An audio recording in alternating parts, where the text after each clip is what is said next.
করে শফিপুরে অসামাজিক কার্যকলাপে ৩ নারী আটক, নেতৃত্বে ছিলেন মমতাজ।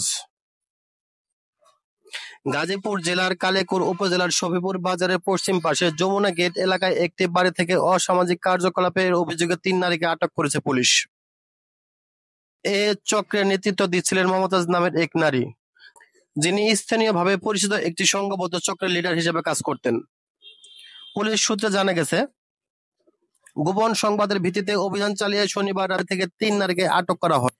ওই অভিযোগ দেন কালিয়াকৈর থানার একটি বিশেষ টিম। স্থানীয়রা অভিযোগ করেন, দীর্ঘদিন ধরে মমতাজ ওই এলাকায় একটি ভাড়া বাসা নিয়ে অসামাজিক কর্মকাণ্ড চালিয়ে আসছিলেন। এই কাজে তিনি তরুণী মেয়েদের ব্যবহার করতেন বলে স্থানীয়দের দাবি।